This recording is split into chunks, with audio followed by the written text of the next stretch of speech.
Election commission of India દ્વારા જે એસઆઈની process શરૂ કરવામાં આવી હતી એ 4/11/2025થી શરૂ કરવામાં આવી હતી। એમાં આજના જે આખરી મતદાર યાદીની પ્રસિદ્ધિ સાથે 17/2/26ના રોજ આજે એસઆઈની પ્રોસેસ જે છે એ પૂર્ણ જાહેર કરવામાં આવે છે।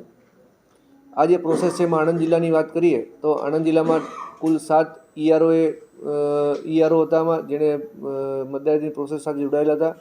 લગભગ 35થી વધુ એઈઆરઓ એટલે કે મદદનીશ મતદાર નોંધણી અધિકારી આમાં જોડાયેલા હતા। 1997 જેટલા બીએલઓ અને 2000 જેટલા અન્ય સહાયકો આખી પ્રોસેસમાં જોડાયેલા હતા। આણંદ જિલ્લાની અંદર વાત કરીએ તો 18,12,000 જેટલા મતદારો અગાઉ નોંધાયેલા હતા। બીએલઓ દ્વારા તમામ મતદારોનો સંપર્ક કરવામાં આવ્યો હતો। આજે સંપર્ક કરવામાં આવતા લગભગ હક દાવા સંબંધી 21,512 જેટલા આપણને ફોર્મ્સ મળ્યા હતા। વાંધા અરજી રજૂ કરવા બાદ 40,610 જેટલા ફોર્મ મળ્યા હતા।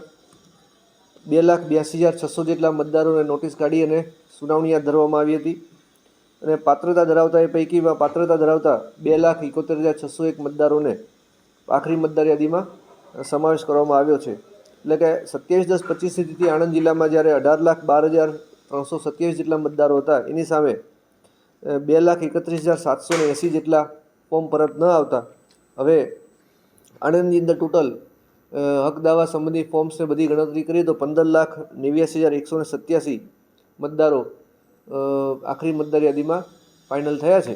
આ મુજબની આખરી મતદાર યાદી આજરોજ પ્રસિદ્ધ થશે અને એસઆઈની કામગીરી આપણી આજે પૂર્ણ જાહેર કરવામાં આવશે।